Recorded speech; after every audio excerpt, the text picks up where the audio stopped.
Hello, everybody. I'd like to welcome you to tonight's candidate forum for the Brighton Town Council. My name is Barbara Grosh. I'm the president of the League of Women Voters of the Rochester metropolitan area, and we are very happy to be sponsoring this forum and happy that all three of the candidates for these two positions have agreed to debate under our auspices. Um, so this this forum will be recorded and it will be put up on the League's YouTube channel. We'll send out an email with that link to everybody who's registered, and feel free to share it to friends afterwards. So with that said, I'm going to introduce our moderator for tonight. Tyrese Bryant is with us. So I'm going to turn it over to your capable hands, Tyrese. Thanks so much, Barbara, and good evening, everybody. As Barbara said, my name is Tyrese Bryant, and I'll be the guide tonight during this discussion with the candidates for Brighton Town Board. We're super excited to have three excellent candidates before you tonight.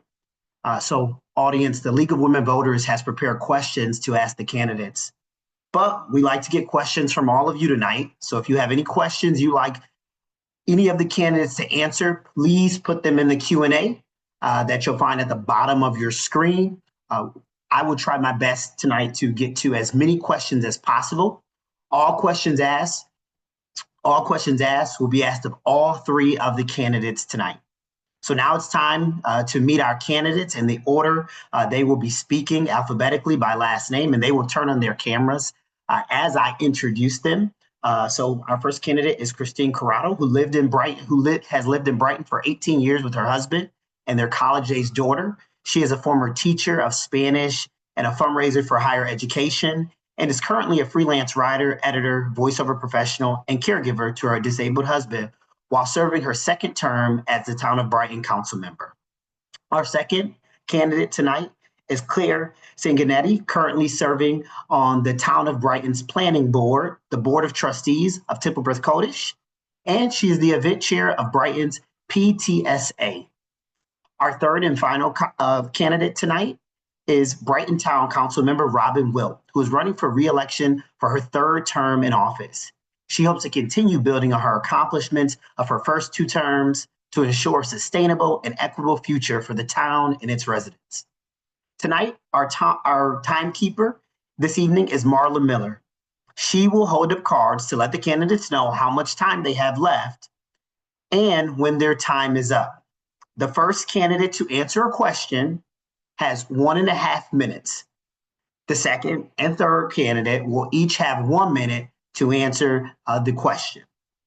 So now it's time for opening statements and from each of our candidates. Each candidate will have 1 minute for opening remarks, and we'll start with Christine. Good evening, Christine. Good evening, Tyrese. Thank you so much.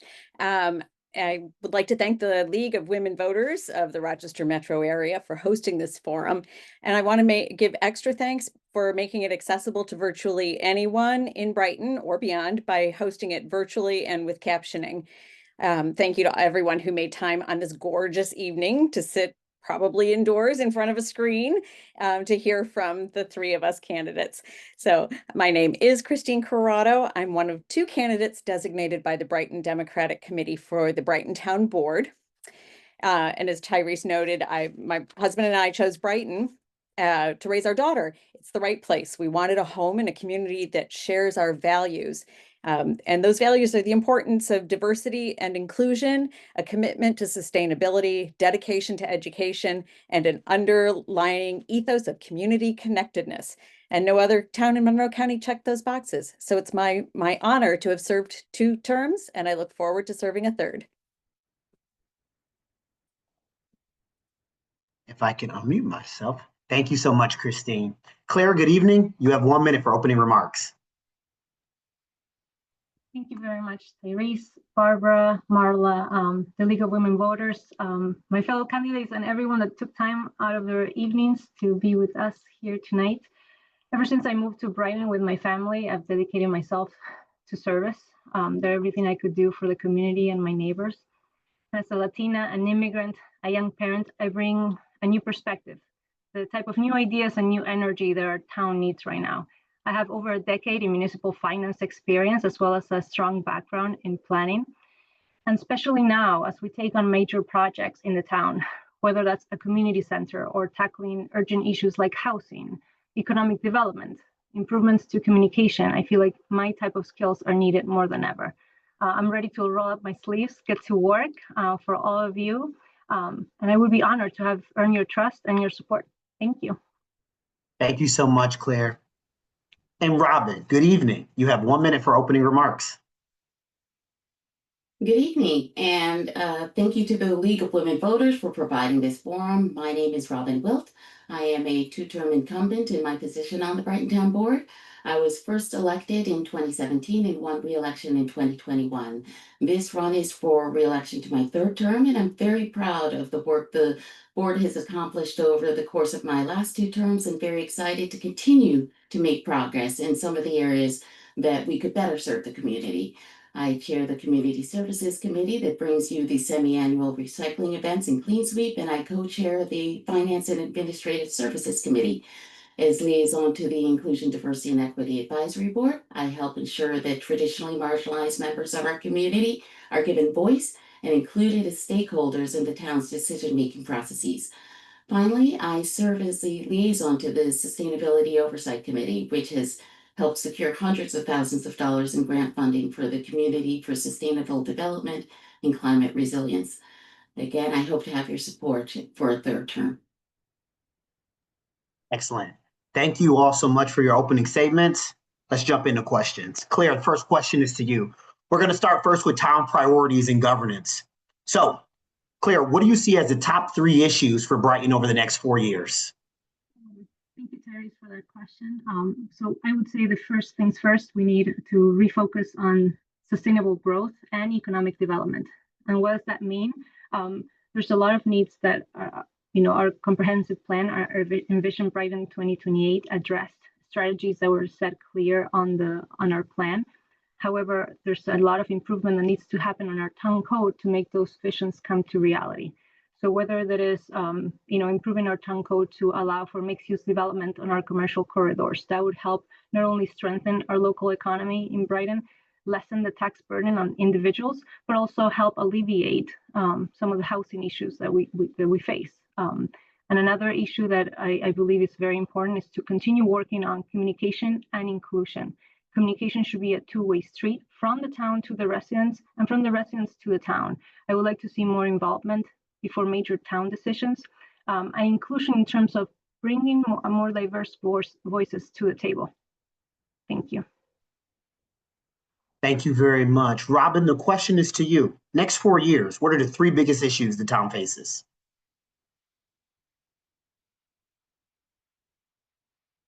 Sorry, I'm muting there. Oh, you're okay. Thank you for that question. I would agree with Clara in that I do think that the zoning codes need updating in Brighton. I joke that our zoning codes are older than most millennials, and I think it's time that Brighton really started developing for sustainability and resilience.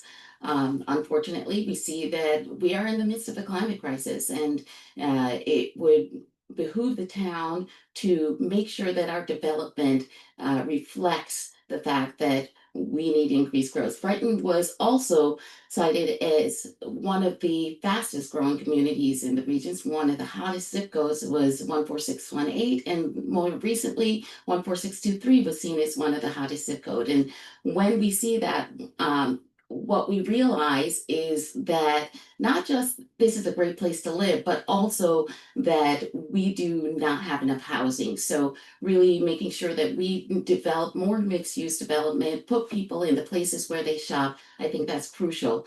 Also communications and recreation will be a priority. Thank you so much, Robin. Christine, the question is yours. Top 3 biggest issues the town faces over the next 4 years. Sure. You're going to hear a lot of similarities because we have heard from the community what they want. In fact, we heard from them very specifically in the development of the Envision Brighton 2028 comprehensive plan. I served on that steering committee as a member of the Zoning Board of Appeals, which also is a great conduit for hearing what the community want, because you have to adjust the code to, or I'm sorry, you have to adjust the applicant's request to the code and see how you can find the best possible exception to the code. So as we go ahead to in finishing the implementation of Envision Brighton 2028, we need to be focusing on some of our critical infrastructure and the parts of the town that bring us all together. Most importantly, Monroe Avenue. We have an opportunity to be rebuilding Monroe Avenue literally from the ground up to become the walkable, sustainable, mixed use, densely built, but not overwhelmingly built Main Street that we deserve. Thank you so much, Christine. Robin, the next question is for you. All the candidates have talked a little bit about housing and needing to reform the zoning code in the town. Talk a bit in this next response about, talk about your approach to solving problems in the government and working with people. So we'll take the zoning issue. How do you solve this problem and work with town members and communicate this message over to residents in Brighton to get it done over the next 4 years? Wow, that's a great question, because I think our communication has been lacking. Again, like our zoning codes, our communication is kind of out of date in the town of Brighton. And I think that we need to develop better processes in order to make sure that our citizens are engaged as we tackle some of the issues that you've cited. I noticed that the Monroe County website has a means for residents to actually enter their information, and they can receive updates from the town, and I think we should do that. And in addition to that, as we develop with our municipal partners in government and also our state and federal level partners, we need to make sure that that information is getting back to the community. We've had a couple of snafus on the town level in terms of communicating with our residents, and so I think we need to focus on that, make sure that all the expectations are set for our community, and we are engaging with residents to make sure we have their feedback before we take any steps. So I think that's crucial in order to gain community buy-in before we act. Thank you. Christine, the question is to you. How do you solve the big problems? You've mentioned the problems that the town faces over the next 4 years. Talk about your approach, your communication style, and how you'll go about working with everyone else, the residents, the rest of the town board, to get things done. Sure, thank you. Communication is key to all of that. And we have platforms for that currently exist. Yes, we definitely need to move along into the 21st century, let the telegraph go by the wayside, and communicate out to the community in more contemporary ways. But we also have citizen boards that are a direct pipeline to and from town hall. We've got our Parks and Recreation Board. We've got the Conservation Board and Tree Council. We've got the budget review task force.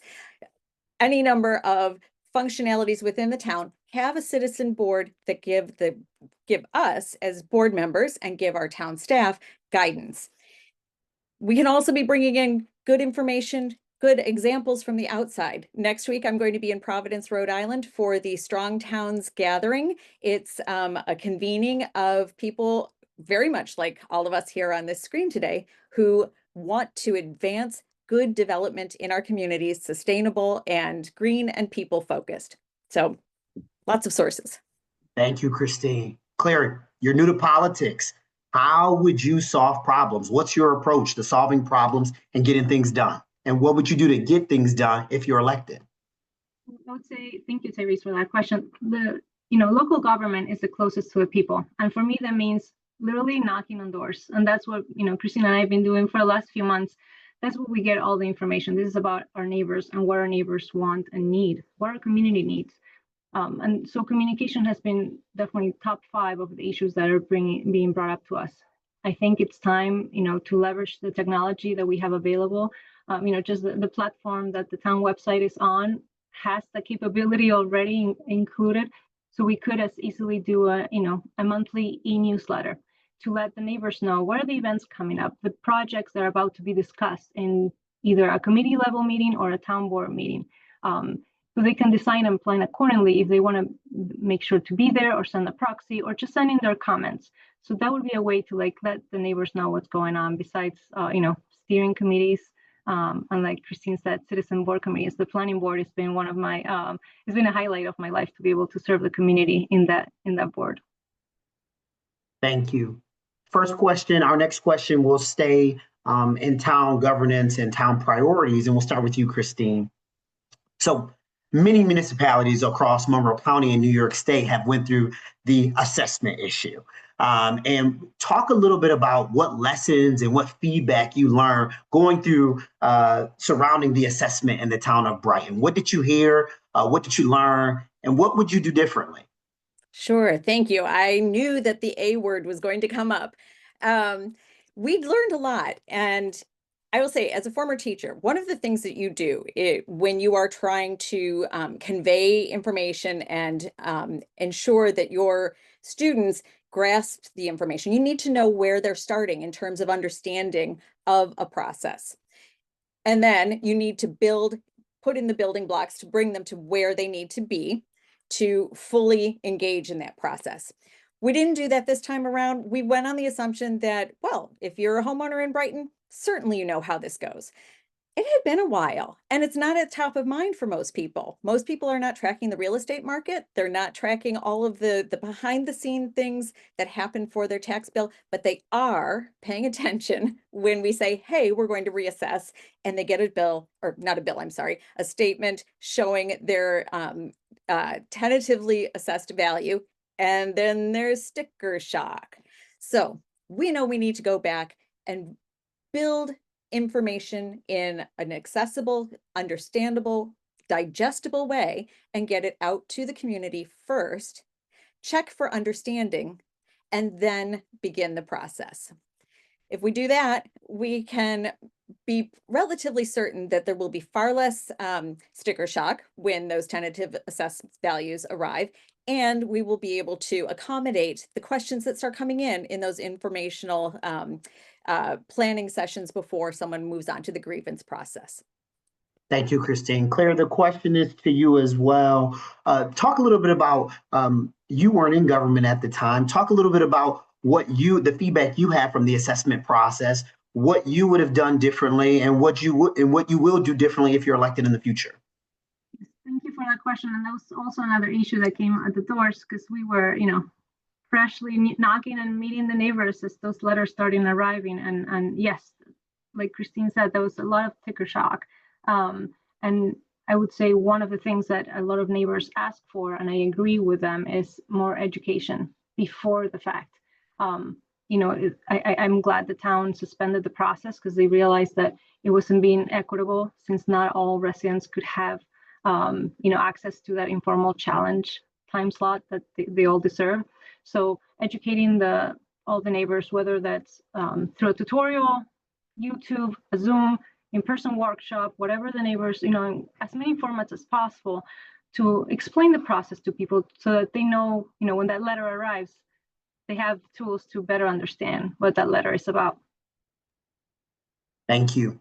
Robin, the question is you. What lessons were learned during the assessment? What would you do differently if you would do anything differently? Well, I think we learned a lot of lessons, and they were hard lessons to learn from our community because I think that we kind of had that prefaced for us with the City of Rochester reassessment, and we really should have been able to build that background with the community and make sure that they understood what exactly those numbers meant. And I think a lot of people received those mailings and they didn't realize the connection between their new assessed value and the tax increase that was associated with that. A lot of people had increased in assessed value, but didn't see an increase in their taxes, but they didn't even make it to the tax number when they were reading that information because they were not informed what they should be looking for. And so, again, we would just build on that communication piece, build on that education piece. And again, I think it was the right move to suspend that and make sure that people know what is coming down the pike in the future. Thanks so much, Robin. This is going to be our last question in this area of governance and town priorities. And we're going to stick on, specifically the tax burden and fiscal sustainability.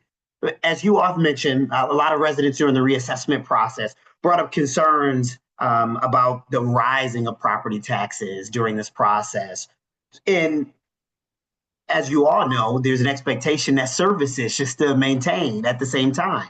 So we'll start first with you, Claire. What trade-offs are you willing to make to keep the tax levy sustainable? And are there any specific programs or departments in town government that you believe should be reevaluated or restructured? Thank you for that question. So I believe, just like on a national level, we don't have an expense problem. We have a revenue problem. And that's where that, you pointed it out in your question. Our tax base is not as broad as it could be. So I keep going back to that comprehensive plan of ours that highlights the solutions to that problem. We need to bring more taxpayers into the mix. You may hear complaints, well, we don't have the space. Well, we do have the space, and it's already zoned for commercial. What we do have is an opportunity to increase density. We bring more taxpayers, and we reduce the problem that we currently are dealing with, which is retail leakage. A lot of our neighbors need to get on a car to go get those goods and services outside of Brighton. So we need to do a better job at improving density, improving mixed use development, so that our neighbors can find all the goods and services they need here in our town. Claire, a follow-up question. How would you get those things done, though? Yes, well, we need to update our town code. I'll just give you an example. For instance, a store may not be able to open in Brighton because parking requirements are just prohibitive. We have some very car-centric, antiquated parking requirements in our town code. So that's why one of the reasons we see a lot of appointment-only businesses on our commercial streets. That prevents restaurants, cafes, bookstores, clothing stores from opening. So that would be one specific example of what we could do to improve our town code to attract some more of those businesses to our town. Claire, I'm going to hammer you. That sounds really good, but how are you going to get it done? How are you going to convince residents in the town of Brighton to lift parking restrictions? It's hard to do that anywhere in the country. What specifically are you going to do to make it happen? We want to dig deep beyond the ideas, but how are you going to get it done? And I love this because we're dealing with this on the planning board on a monthly basis. The parking keeps coming up, and I'll give you an data.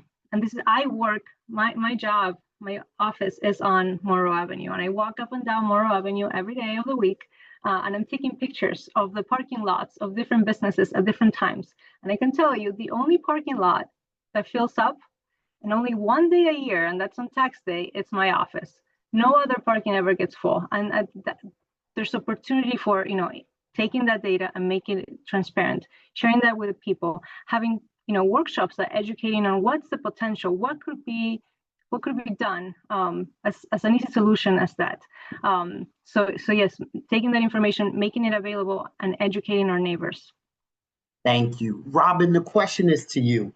What trade-offs are you willing to make to keep the tax levy sustainable? And are there any departments, you've been in town government, you're running for a third term. Are there any departments that you think need to be reevaluated and restructured?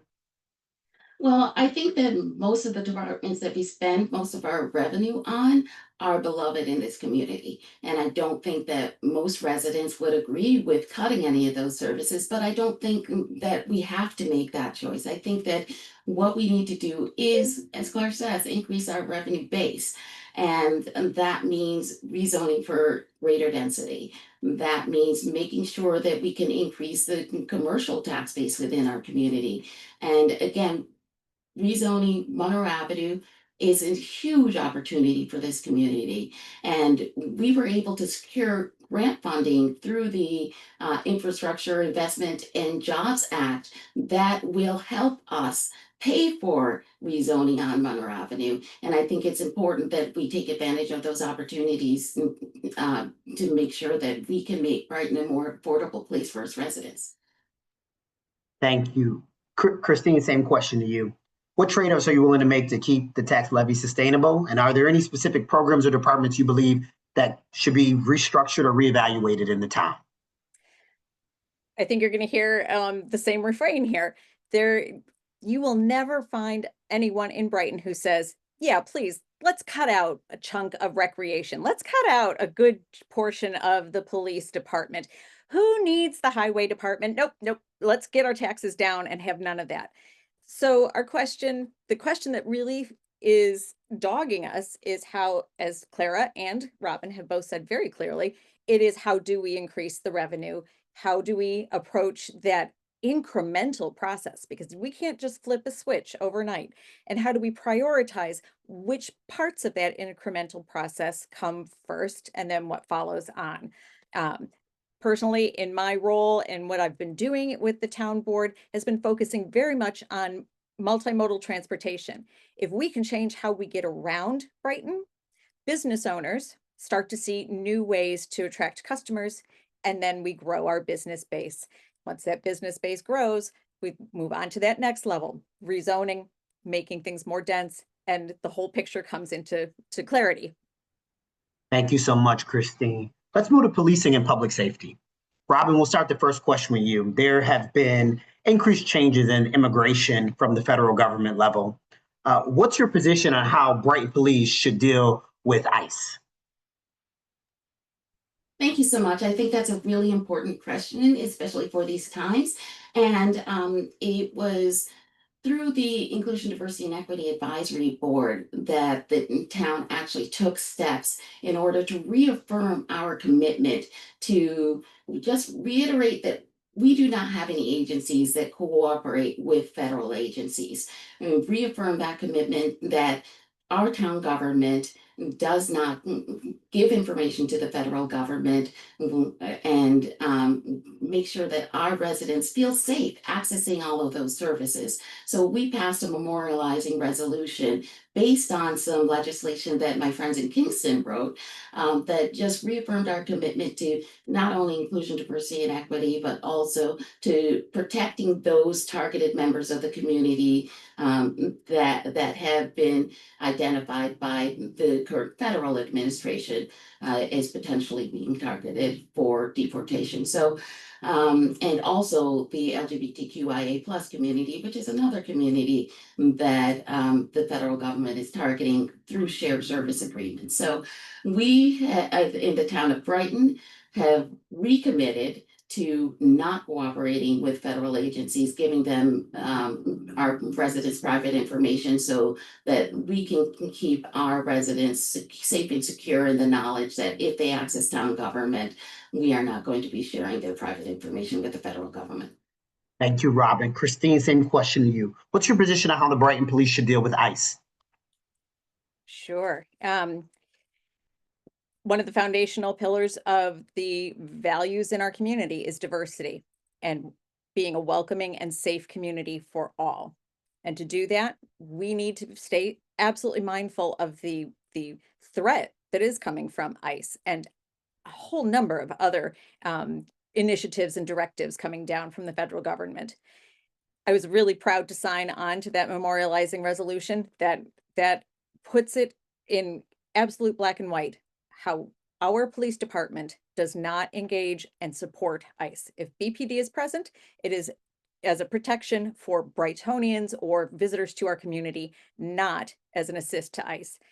And I can tell you that as a member of the Citizens Hiring Panel, when we bring in candidates for the Brighton Police Department, we have a diverse panel of residents who vet those candidates very, very carefully, including drilling down into their ability to stand for what Brighton stands for, stand for what's right, and make sure that their judgment is adequate to ensure that they follow through on the protection of our community. So I think we've got our ducks in a row for combating anything that comes from ICE. Thank you, Christine. Claire, same question to you. What is your position on how the Brighton Police should deal with ICE? Thank you, Tyrese, for this question. This one hits close to home. As an immigrant myself, and a Latina, it's really been a disgrace to see what's been coming down from the federal government, treating our immigrant communities as criminals when they've been doing nothing but being a pillar to our communities. So I'm happy to live in a town that prioritizes everyone that lives in that calls Brighton home, no matter where they're born. So I strongly oppose, obviously, any local police from being an extension of ICE. So, you know, our Brighton Police Department should thus prioritize the safety of all of our residents, again, no matter where they're born. And then also I feel one of the risks of what's been happening around the country is that it actually you know, hurts public safety, because this discourages a lot of residents, including immigrants, from reporting crimes and contacting public safety operations. So so that's one of the things that I'm really proud to live in Brighton for. Thank you very much, Claire. Christine, the next question is to you around public safety. There's been numerous issues around pedestrian safety at 12 Corners.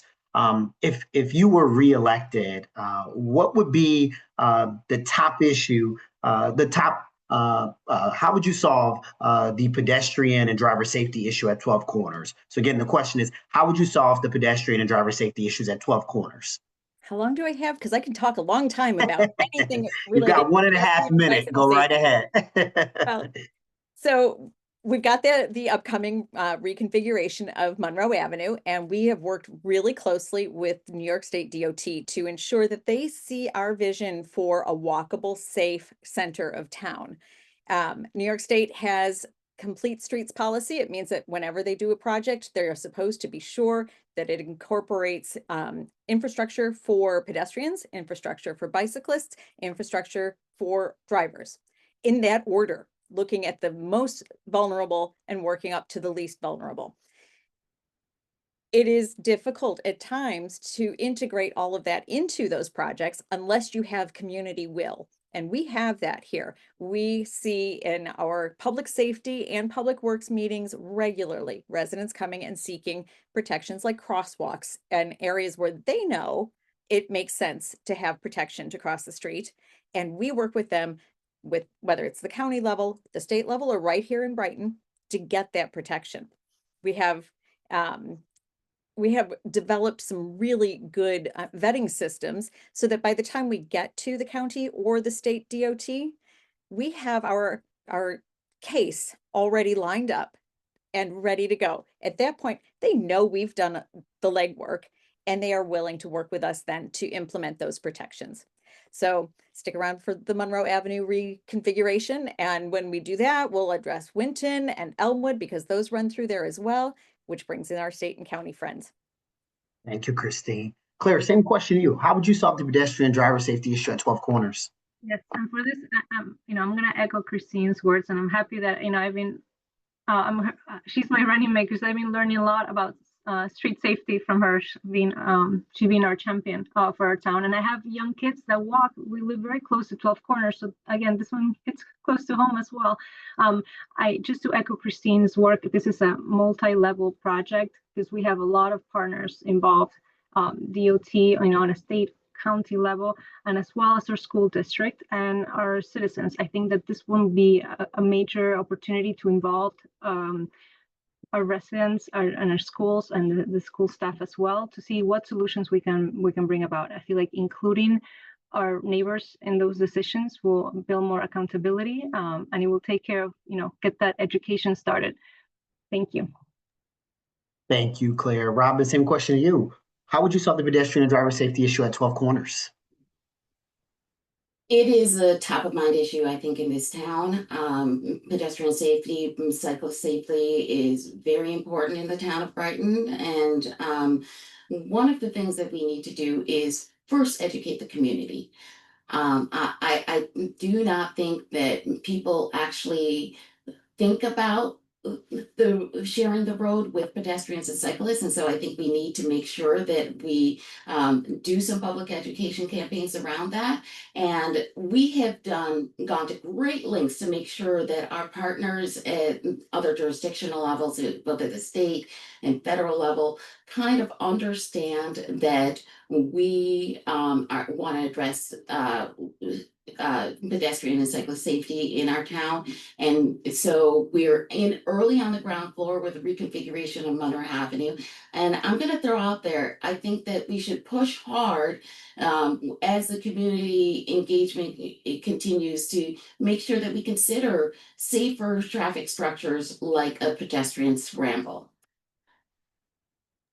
Thank you so much, Robin. Claire, the next question is to you. We're going to move to the housing issue a little bit and talk a little bit more in detail about housing.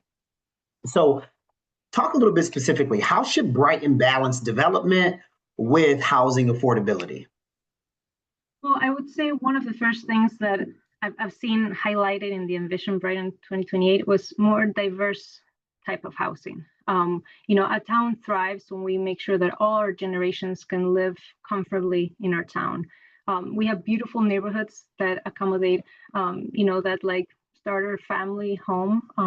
But we will also like to see more housing for, and options for older adults to age in place and for younger adults to feel welcome to stay and be able to afford, maybe whether that is a 2-bedroom apartment on Monroe Avenue, or that is, a family being able to add an ADU in their backyard. I come from Argentina where, I lived in a household for like multiple generations. So I think like there's some opportunity to look into those options for our housing. Thank you. Robin, same question. How should Brighton balance development and housing affordability? Well, actually, I think the two go hand in hand. As we develop for sustainability, I think it's important that we do increase density. And as we increase density, we will make our, stratify our tax base and make Brighton more affordable for everyone. I think one of the biggest problems, one of the reasons we've seen these rapidly escalating housing prices is that we do not have enough supply. This is a supply and demand issue, and that's why every house that comes on the market has 20 offers come in on it. So I think that we need to make sure that we are developing more housing in the places where people are going to shop and conduct their business, and affordability will follow. Robin, follow-up question to that as well. So what's holding Brighton back from doing what you just laid out? Specifically, be specific. What's holding Brighton back? And can you get it done if you're reelected in the next 4 years, or at least start to get it done? I think we need to start to get it done. This is not something that is going to be fixed in the next 4 years, I don't think. Because what we need to do is make sure that our zoning codes encourage that type of development. I work, we at the Inclusion, Diversity, and Equity Advisory Board had a session with Rochester Monroe Anti-Poverty Initiative. And one of the things that they stressed is that zoning codes really lay the groundwork for the type of development that you're going to welcome in your community. That's where you incentivize certain types of development. And if we do not update our zoning code to make sure that we incentivize development of more housing or dense housing, we will not achieve our goals. And last follow-up I have for you, Robin. Obviously, the zoning code, you're going to face opposition. Do you think you're able to get over that opposition hump in the town of Brighton? And if so, and if you are going to get over that opposition, how do you do it? Well, I think communication is key, as always. And one of the things that we did was sign on as a pro-housing community. And this was incentivized by Governor Hochul, actually. She tried this stick where she said, you are going to build more housing, and that didn't work out very well. But then she incentivized communities to build more housing. And so we receive different incentives if we develop more housing within our communities. And this is a statewide initiative. It's something that we need to achieve in order to achieve our climate goals and also achieve more equity. We have a very segregated community, and one of the ways that we make housing more affordable is to build more of it. So thank you so much. Christine, the same question is to you. How do you balance affordability? How do you balance development and housing affordability? In the same question, I think you've mentioned it in some of your responses, as well as the other candidates. that we know we need to reform, because I'll save you from the follow-up. We know we need to reform the zoning code in the town of Brighton. How do you get over that opposition hump as well? And what would you do to help get over that hump? Okay, two-part question I see, and I'm following the real estate professional, so this is tough. But it's a tough issue, no question. But I think Robin hit it on the head that it is a supply and demand issue, not an affordability versus development issue. And I think when we show the community the potential for having homes that suit all ages, all stages, all needs and abilities, and show them examples of how they fit into the fabric of Brighton, and show how our zoning code will allow or won't allow the ideal to fit into Brighton. For example, and in fact, we can't even build what we currently have. For example, if you look at the Sylvan, at the Roselawn neighborhood, it is a mix of single family homes and doubles. And I think there may even be some triples in there, purpose built. Today, if you went into a lot in Roselawn and wanted to put in a double or a triple, not possible. So we can show the community what we already have that we love, what we want, and how this code has to change. And then we all find the house that we want. Thank you, Christine. Robin, the next question, staying in the realm of development, is a question that came in from one of the audience members was, how do you facilitate the formation of a garbage district? You know what? It would be great if You knew the A word was going to happen tonight and the G word was going to happen tonight, refuge didn't you? districts. I love talking refuge districts. No, and it would be great because this is actually a process that has been very well used in Brighton. We have many neighborhood refuge districts that form our overall town of Brighton refuge district, which has been consolidated into one group. But you know, the process, it starts with small d democracy. You go and you approach your neighbors with a petition to form a refuge district, and we have very capable staff at the town level that will assist you in identifying the boundaries for your district.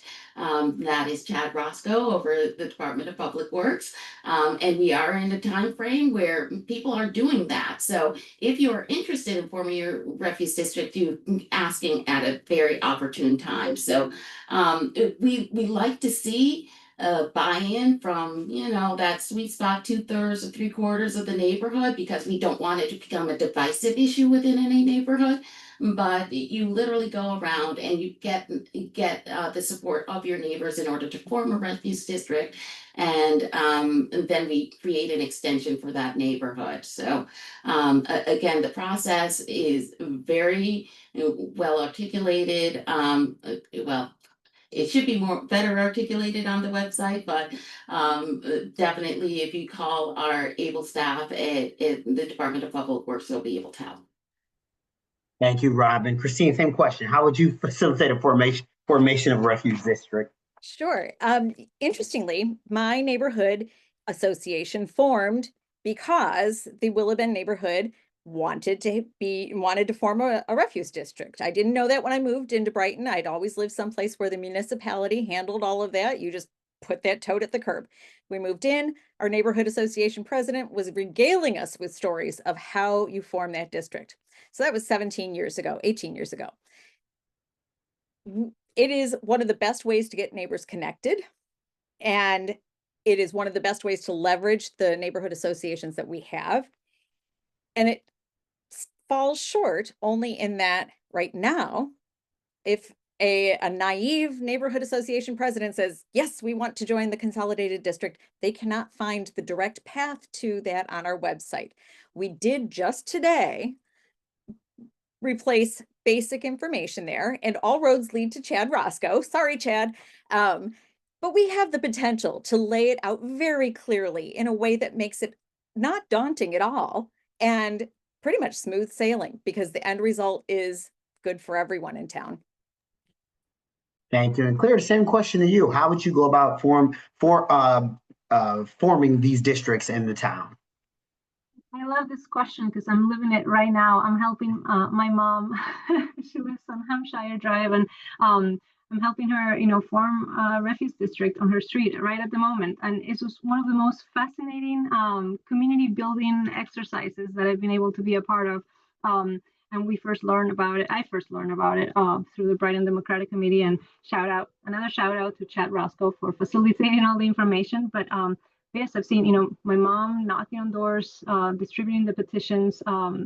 A shout out to like my campaign manager who came over one night to have a notarizing party, so the neighbors could get it right then and there. Everyone's super busy, so I also commend people that have been doing that as well in multiple places. But yes, I think it's a wonderful community building exercise, and also to increase cost efficiency, and to help our environment, less trucks on the road. Thank you very much. Christine, we're going to start the next question. We're going to talk a bit about folks' ability to protest. And there's a question that came in. So there's been tension in Brighton about how people can express and support Palestinian rights, with some being unfairly labeled as anti-Semitic, even when they are Jewish. So this has led to a heated public debate, as we know, not only in Brighton, but around the country, and strong reactions from different parts of the community in Brighton. So as a town leader, how would you ensure everyone's voice is heard and prevent false claims from being used to influence decisions?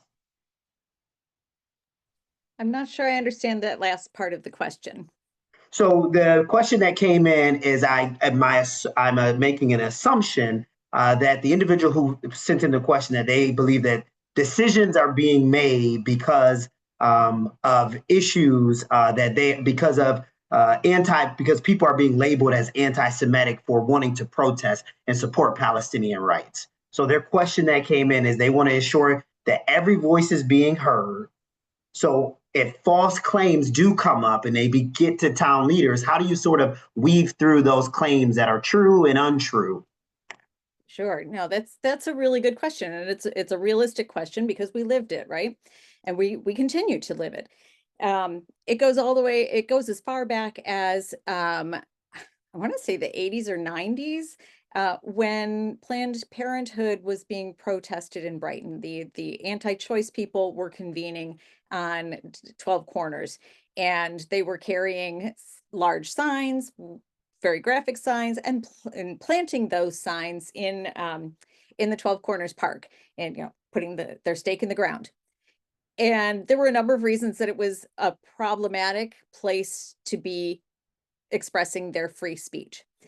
And there were safety concerns involved with it. And so the town leadership at that time considered how to regulate in a way that protected everybody, but still gave the opportunity to express freely.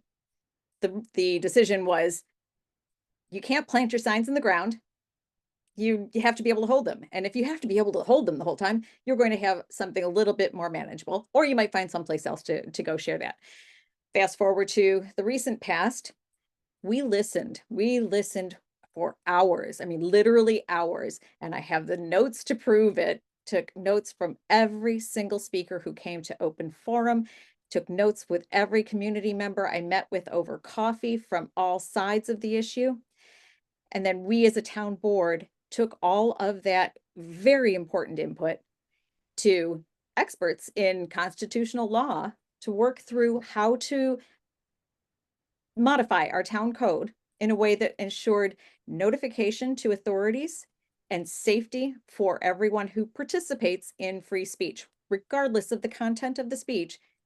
Authorities are notified, our safety professionals are at the ready, and the community members who want to share their thoughts have that opportunity to do so. And to date, no permit requested has been denied. None. And thank you, Christine. Clara, the question is to you. It's around the issue of individuals wanting to support Palestinian rights. And folks want to ensure, as a town leader, how would you ensure everyone's voice is heard and prevent any false claims from being used to influence any decisions if you were elected to the town board? Well, thank you for that question. I was born in Argentina only 4 years after the last dictatorship ended. So I grew up being very aware of how important democracy and freedom of speech are. So I 100% support freedom of speech and the right to peaceful protest. And I think it's as equally important to ensure public safety for protesters and for pedestrians and everyone in the town, everyone involved, including children as well. So I was very happy to see the process that the town went through. I was fascinated by it actually, because multiple people came to speak on multiple sides of the issue. They were heard, they were taken into consideration. The town did extensive research of case law around the country, and what came out was a very narrow law that, I've been to permitted events, and to my knowledge, no one has been denied. As a town council member, and I've said this before, no law is perfect. So if there was ever a point that events were being wrongfully denied, I would be the first one to support revising it and making it better. Thank you, Claire. Robin, the same question to you. The question started with the issue, and I emphasize the issue of it being around Palestinian rights because that is how the question came in. So I want to make sure the attendee understands that we asked their question the way that it came in. But it's around that issue specifically. But as you know, it's around freedom of speech and freedom and people's ability to protest. So you've been a town leader. How would you ensure everyone's voice is heard and prevent any false claims from being used to influence decisions?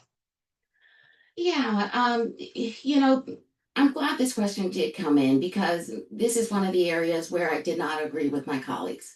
I did not feel like the law that we passed was narrowly crafted enough. I do think that it opens the town to potential lawsuits and liability because I think it became clear as we listened to all of the people who came to the podium that this was not necessarily about all free speech, but particularized free speech. Free speech centered around that particular issue of Palestinian human rights.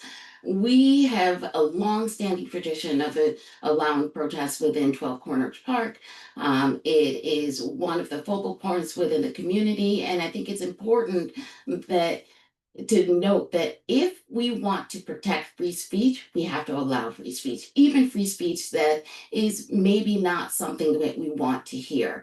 And that's the only way that we protect all free speech, by making sure that even if it's an undesirable speech, it is protected. And Robin, thank you. You go to I have a follow-up question that we'll go around and we'll start with Robin with the follow-up question and go to Christine and Claire. Question came in from another audience member to build upon the question around the new rules put around the permitting law. And this individual asked the question. They believe that it is restrictive, as you mentioned, Robin, in your response. So what do you think needs to be changed? Do you think that it's not needed, or what specific changes would you make to the rule? Well, I think it's not needed, for one thing. I don't think it achieves the goal that was supposedly set by implementing the law. I don't think it applied to any of the protests that occurred within the 12 Corners because they did not meet the threshold for actually obtaining a permit. They were that small. And so if we're trying to ensure that there is notification for all protests, we don't achieve that by passing a law that only applies to protests of a certain size and larger. So I think it's disingenuous to claim that this was about obtaining notice when, quite frankly, the police were aware that these protests were going to occur. The police responded appropriately when needed, and I put a lot of faith in our Brighton police officers to be able to respond when needed. And this law did not make it any easier for them. I think now we've created an area where they might be called just because people do not like the speech that is being expressed. And that puts us in a perilous position at a town level. Thank you, Robin. Christine, follow-up question to you. Was the permitting law needed? And if you do think it needed, talk to us about why. And then to get to the crux of this individual's question, they believe that some of it needs to be reversed. Do you think that some of the law needs to be reversed? Go right ahead. At this point, I think it is working well. I understand the point that the actions that initiated the conversation in the first place wouldn't have crossed the threshold that has been determined now. But we took the time to examine what is too much, what's too little in one place or another. And certainly our police department is terrific. They have their ear to the ground. They keep an eye on what's going on around Brighton and within Brighton. They are aware.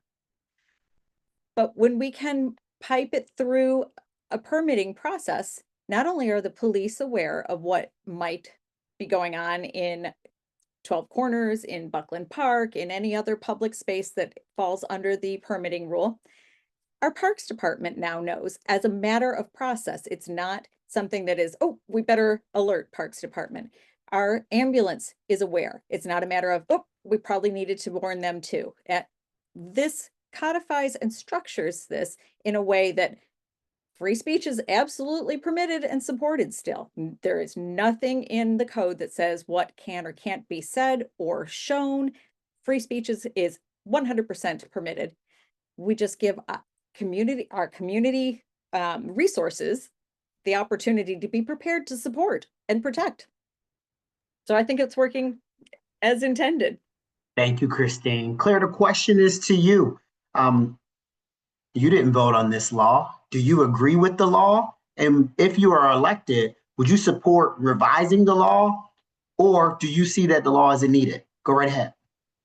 Yes, thank you for your question. And I think, like Christine said, it's a matter of better allocating resources like public safety and parks to better monitor, and protect everyone involved. Because I was there, I was walking by on the day of that protest, and happened right at school dismissal time. And as another, viewer posed the question, traffic around 12 Corners can be dangerous at times. So that's why I see that purpose of the law, putting our public safety at notice so they can allocate resources as needed and keep everyone safe. I don't see, or I have not heard of an event being denied, like I said before. So if there was an issue at any point of an event being denied when it shouldn't have, I absolutely would, entertain revising the law and making sure that it doesn't happen again. Thank you so much, Claire. We're going to go to the next question. We're going to start with you, Christine. We're going to talk a little bit about just a question around equity and inclusion. What concrete steps would you take to ensure that underrepresented voices in the town, like renters, immigrants, low-income residents, have a seat at the table in the town during decision-making?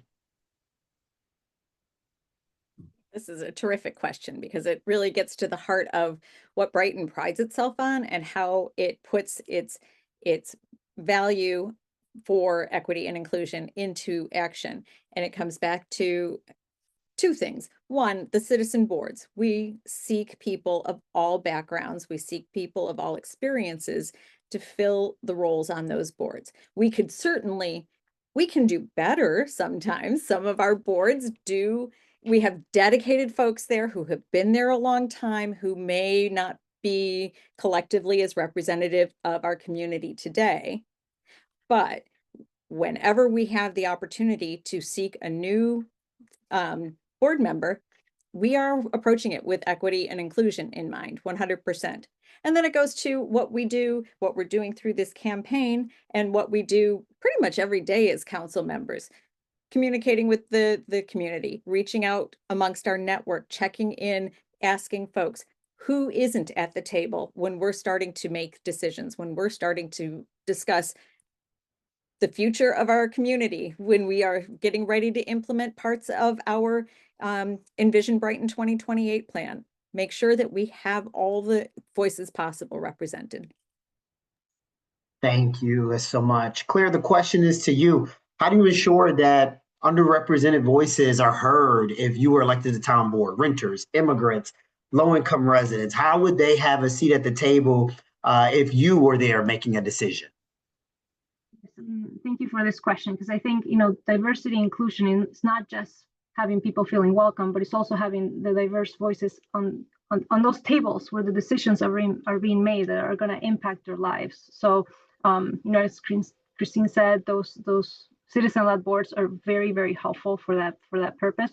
But I would like to take it, I think we've been talking about also with our neighbors at the door, a step further, and maybe including task forces and steering committees, things that are not 7 or 5 year long terms, but maybe things that are a 3-month workshop that happens with as many diverse voices as possible before a major decision is made.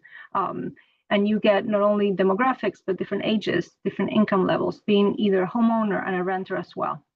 Thank you. Thank you so much. And Robin, question to you.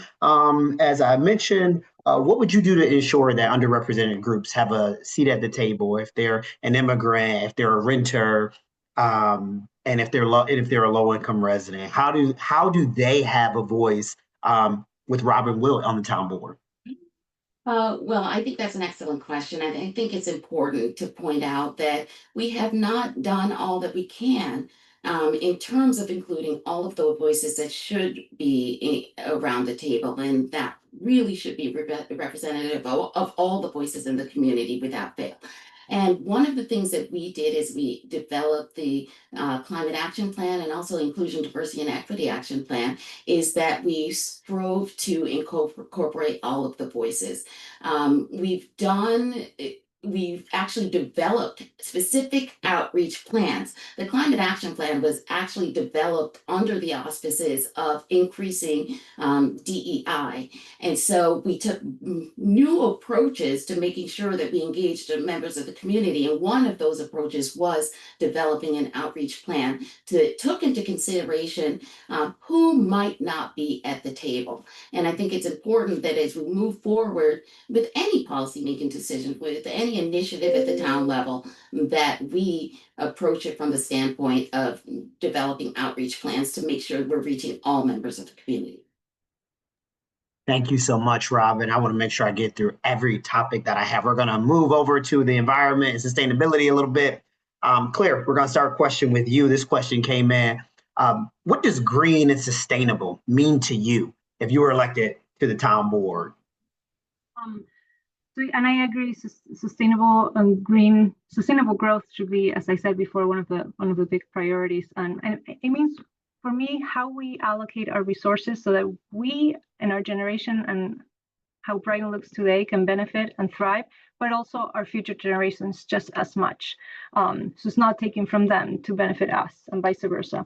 I was very happy to see, the Climate Action Plan being enacted, I think it was a year and a half ago. And there's a lot of good stuff that we need to keep pushing for, like fast tracking green energy projects, making our streets more walkable to reduce driving, and as well, like active transportation, like Christine had mentioned, and also projects that I would like to see us collaborating with the county on, like curbside, county-wide composting as well. Thank you. Robin, what does green and sustainable mean to you? Well, it means everything. It means our future, Tyrese. I think that we need to make sure that as a community, we build for climate resilience, that we build for sustainability, because if we fail to meet the goals of the climate leadership and community CLCPA, we will not be able to have sustained growth. So I think, again, it goes hand in hand with equitable goals that we have in the community, developing for resilience, developing for density, making sure that we are actually creating an environment that we can continue to thrive in. And so climate means, climate and sustainability means everything to me.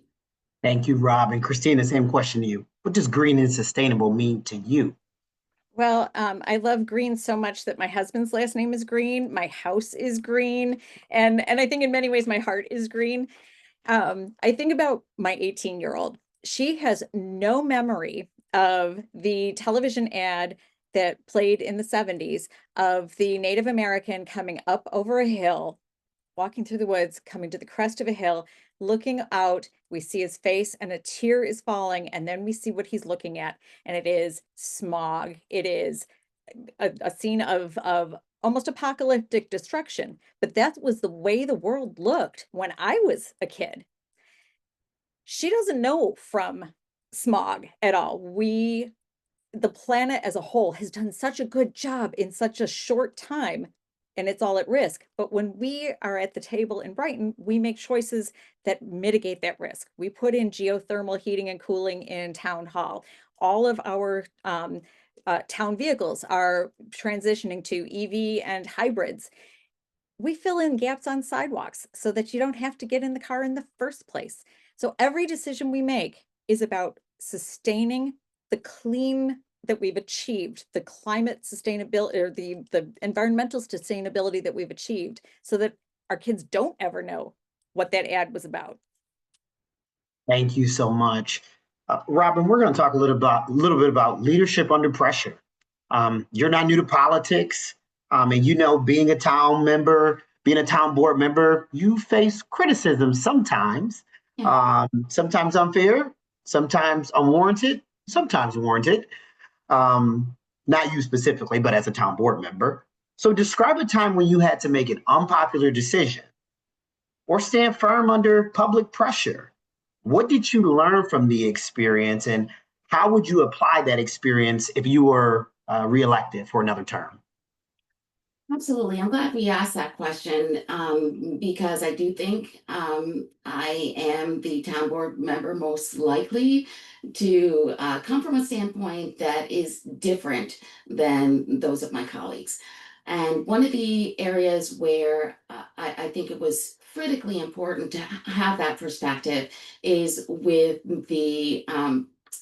redistricting in Monroe County. And again, this was outside of just the town board, but what we saw is that we had never, on the county level, redistricted in accordance with Section 2 of the Voting Rights Act. And so as a result, we did not have fairly designed districts that took into account particularly the experiences of African Americans with being with racialized housing policies that made the segregated borders that we see.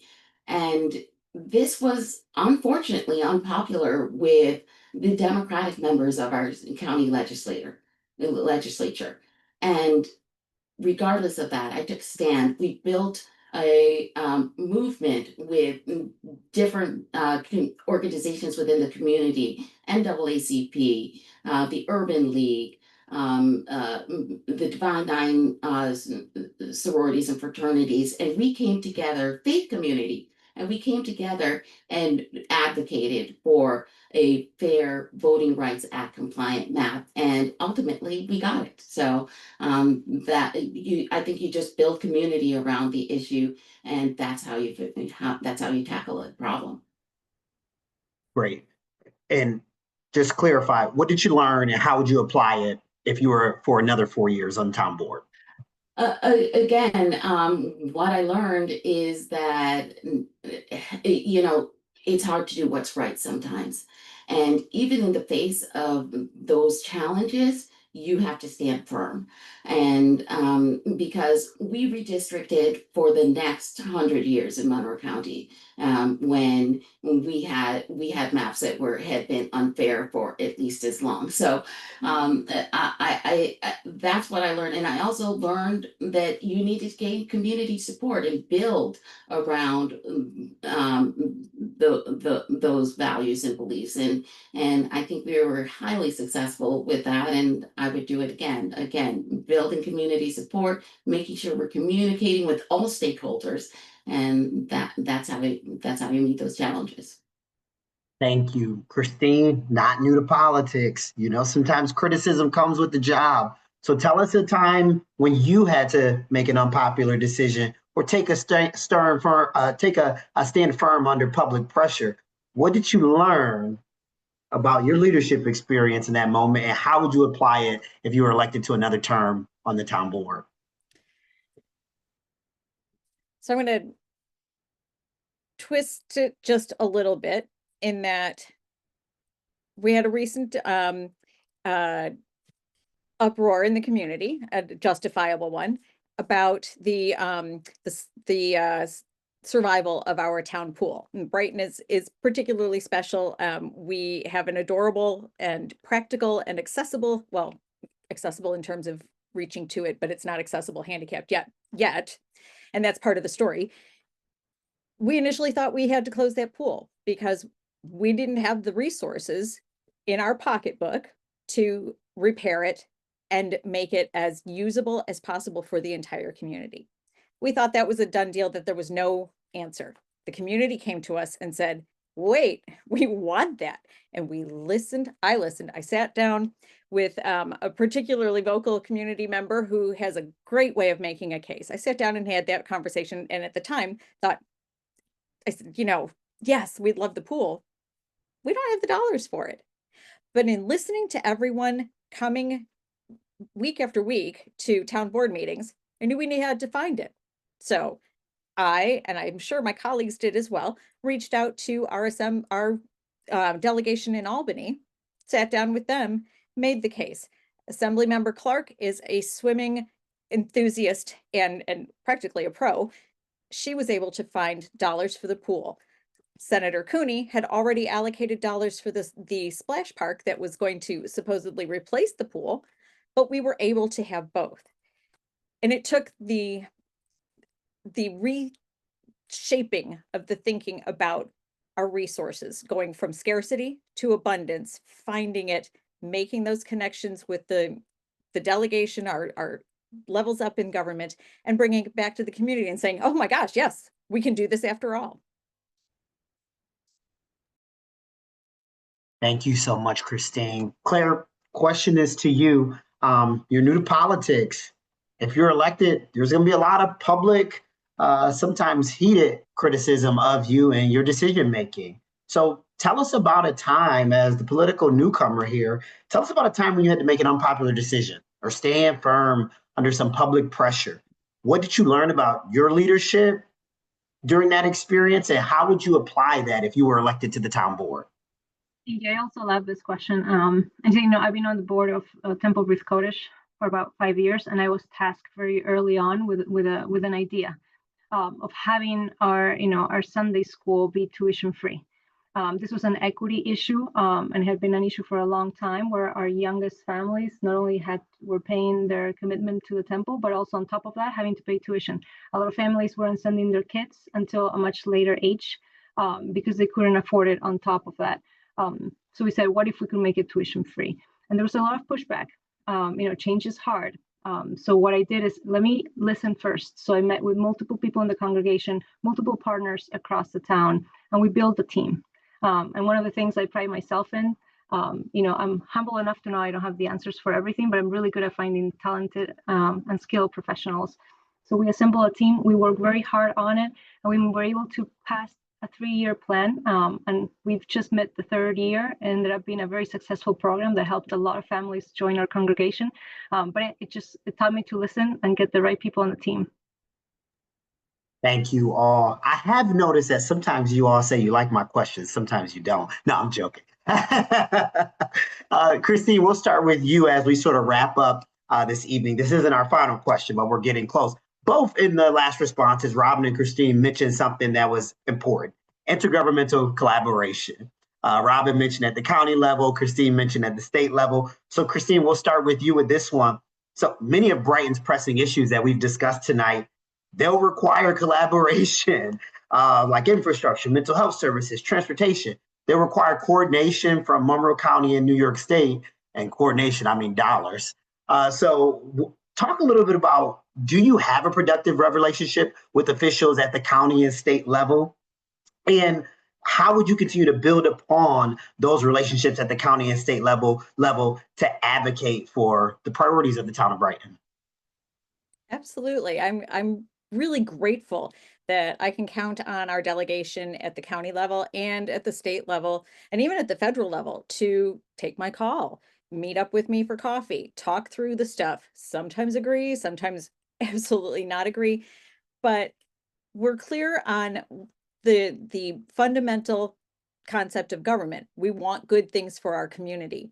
And when I meet up with our county legislators and say, hey, our county roads are lacking sidewalks, what can we do about that? And we stay in constant communication. The county legislature eventually takes that communication and turns it into a 50-50 matching fund for putting in new sidewalks on county roads within our town. And then we are the top, amongst the first out of the gate to apply for that and secure those funds, because we had our plan in place, we had our relationship, we had helped to plant the idea, and the concept grew. And now Brighton is going to be the lucky recipient of 8 new sidewalk segments that will fill really important gaps, getting us from Monroe Avenue out to the Winter Market Barn, from one portion of Westfall of South Winton up to Westfall. So we're filling gaps throughout the town, thanks to good relationships with our county legislators. Christine, one follow-up question. Can you give me one specific issue where you think stronger intergovernmental collaboration is urgently needed?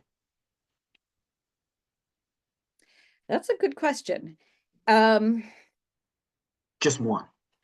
If I could get every single one of our elected official friends at every level to join with me to figure out a way to make our regional transit system truly functional and a mode of choice for people who have choices, and a reasonable and suitable way to get around for folks that don't have choices. And if we could all get together and find that solution and get RTS to implement it, my work would be done. Thank you. Claire, the question is to you. And there's going to be a follow-up, but let's start with the original question first. Let's talk about intergovernmental collaboration. First part of it is, do you have current relationships with folks at the county, state, and federal level who are in office? And if you were elected, how would you build a productive relationship with those individuals at the different government levels to advance Brighton's priorities? Absolutely. And I do. And one of the wonderful things of our town, of Brighton, is that we're all a very actively engaged and passionate community. And our local representatives, Senator Cooney, Assemblymember Clark, our county legislators come to multiple events. Our Senator Cooney was just yesterday, our Pride kickoff event at the Brighton Farmers Market. And he was, addressing and informing the town of all the work he's doing in Albany, to stand up for the rights of our LGBTQIA community, and having those relationships of it's extremely important. It's key, because we are not in it alone, and you need to have people on the table that know how to collaborate and compromise and work on projects together. So absolutely, I've been building those relationships, and I'm really looking forward to continuing to do so. And Claire, just to follow up, can you give me one specific issue where you see, as an outsider, where stronger intergovernmental collaboration is urgently needed? One issue. Yes, and I will echo Christine concern with our streets, because as you may know, many of our streets are not owned by the town, they're owned by the county and the state. So I would like to see more collaboration in that sense. We've been working with our neighbors in East Brighton. I represent a neighborhood that's next to Penfield Road, which is a very busy road. So we've been trying to work with our neighbors to see how we can collaborate with the county to get those crosswalks that are needed there, and sometimes the first reaction from the county is no. So we've been working on with how do we go from the no to the maybe, and from the maybe to the yes. So the collaboration is key, and that would be an issue that I would like to see addressed. Thank you, Claire. Robin, the first part of the question is to you. Do you have relationships with folks at the county, state, and federal level? And how would you build productive relationships with those individuals to advocate for Brighton's priorities? As someone who's an existing town board member, I know you have some experience in this. So maybe talk a little about some things that you have done to advance those priorities with the folks at those different levels. Sure, thank you, Tyrese. I have great relationships with all of the jurisdictional partners that we have in the town of Brighton. I have the cell phone numbers and of all of them. I've met repeatedly with them over the course of my tenure. But I think where I go a step further is developing relationships with elected officials across the country so that we can actually look at pilots that have occurred across the country in terms of sustainability, in terms of inclusion, diversity, and equity, and make sure that we are following best practices in all of those areas. I serve as in the leadership for local progress, both at the state and national level, with the different caucuses. I serve with elected officials to Protect America, where we just went to Washington, D.C., and we lobbied our representatives to make sure that they keep our funding under the Inflation Reduction Act safe. So I think it's important to not only meet with your jurisdictional partners locally, but also to make sure that you're reaching out regionally and then federally to make sure that we are bringing all of the best ideas back to our hometown of Brighton. And just that follow-up piece of it, Robin, what's the most pressing issue? What's the most pressing issue right now? That one specific issue that you think you need stronger intergovernmental collaboration on in Brighton? Well, just one. I know yeah, there's. I know there may be some- there's just one, but particularly because of the leadership we have at the federal level, I think we need stronger leadership with regard to protecting all of our communities locally. I think we need to be engaged at the federal level and make sure that they are listening to us when it comes to how to protect our most vulnerable residents locally. I know that just from a personal standpoint, having a trans daughter and trying to get identification, it has been extremely frustrating. And I've worked with our state partners, but at some point we need to make sure that we have somebody standing up for us on the federal level to make sure those deleterious policies don't continue to affect us on the state level. Thank you, Robin. We've come to the final question of the evening. I'm already over my time limit, but we're still going to ask this final question. And of course, if you haven't noticed, it's going to be a two-part question. So Claire, we're going to start with you with the final question of the night. First, what makes you different from the other candidates running? And part two is, will you be an independent voice for the citizens?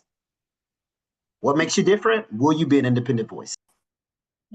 So again, I mentioned it before. I bring a whole new perspective. I think, being born in a different country, having gone through like a very difficult immigration process to make in this country, being Latina, being a young parent, I think that gives me a whole new perspective and a whole new set of ideas. And something else that I bring to the table is my municipal finance and planning background. That, like I said, I think now is needed more than ever. And I will absolutely, for anyone that knows me, and I'm just having the pleasure to meeting you tonight. But I never think 2 seconds before offering my opinion. If I know that I can be of value to any community leadership, to any table, I will speak up for the people, of all the people that own Brighton.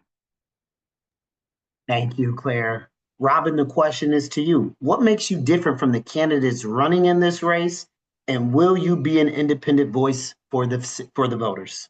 I obviously what makes me different, I think, is my background and my experiences that come with my background. I am a first generation American, so my parents went through the immigration process.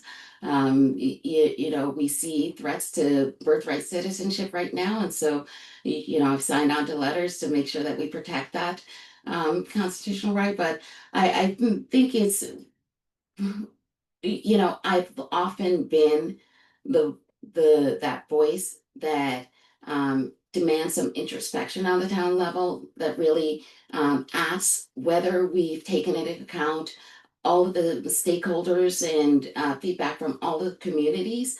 And so I would like to continue to do that, because I do think we need somebody who comes from a different background, has those different experiences to really to really have our town introspect on some of these issues. And I've been proud to be that voice on a number of occasions and want to continue to be that voice. Thank you, Robin. Christine, what makes you different from the other candidates running in this race? And will you be an independent voice for the citizens of Brighton? I will be a strong voice for the citizens of Brighton.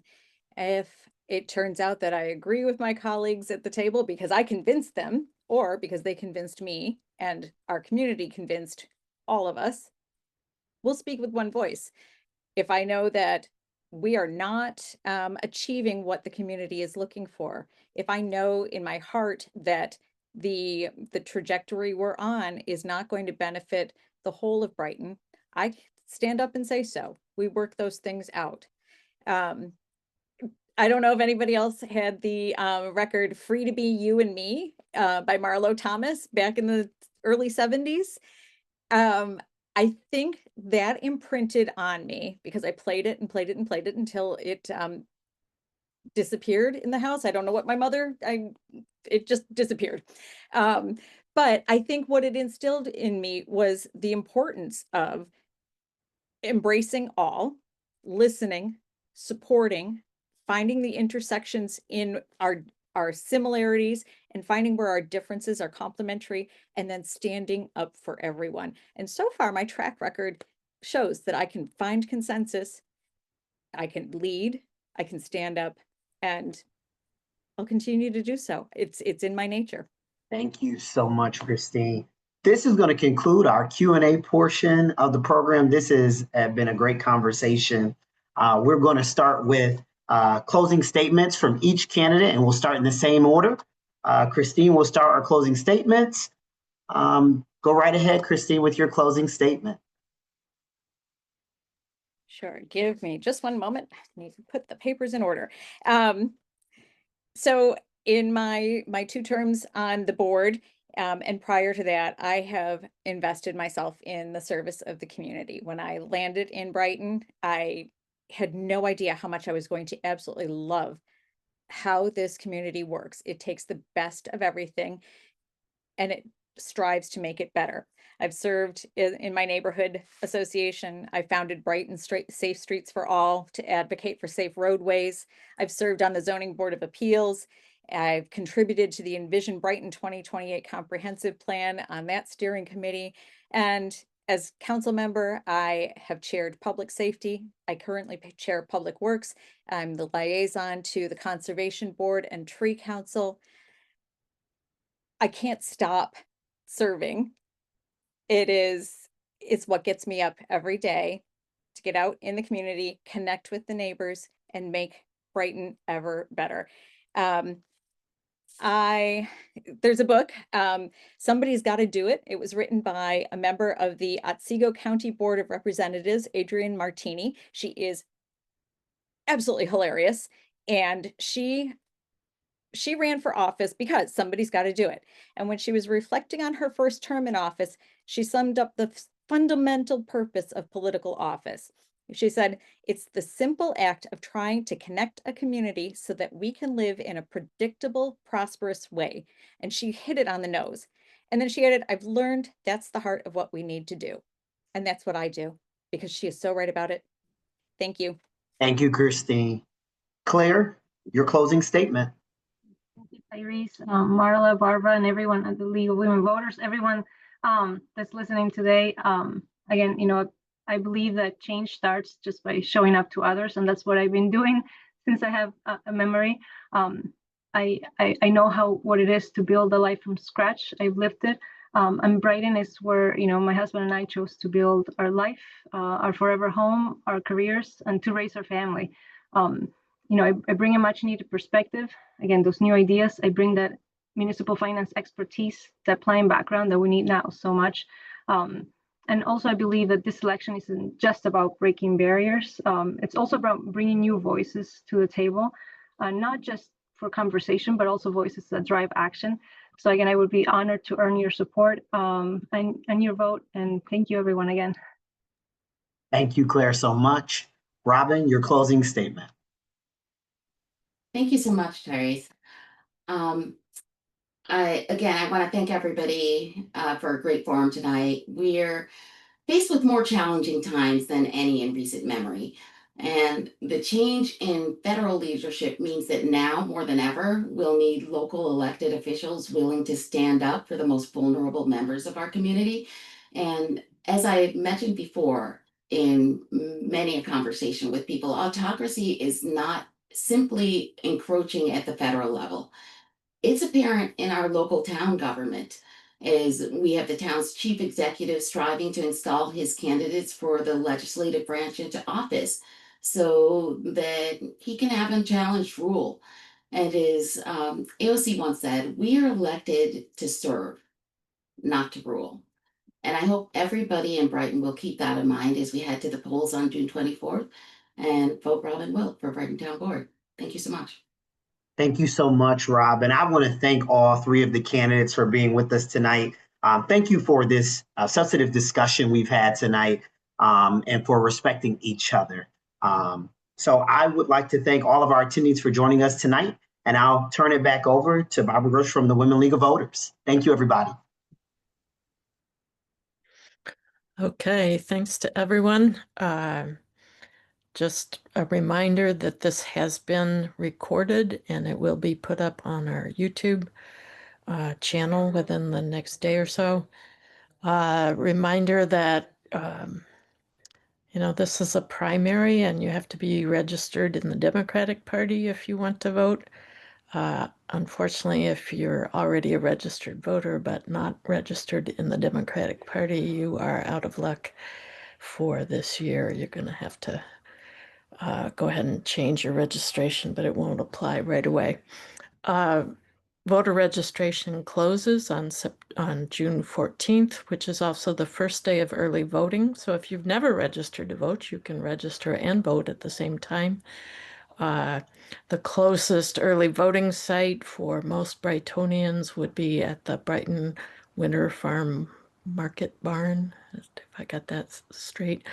I know that a popular site for Brighton voters, early voters, has been at the SUNY campus, but they are not an early voting site this year.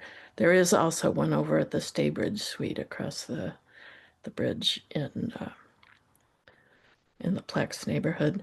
So early voting is June 14th to 22nd. The hours vary a bit by day, so I encourage you to check them before you head out to vote. Evenings basically is Tuesday and Thursday, and everything else is kind of 9 to 5. And then Election day itself is the 24th. The polls are open 6 a.m. to 9 p.m.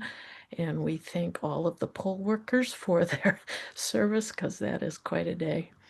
So I want to thank all three candidates for participating. It's been a great forum. You've met all our desires about being a positive and issue-centered debate. I think we've given voters a lot of new things to think about as they decide who to vote for.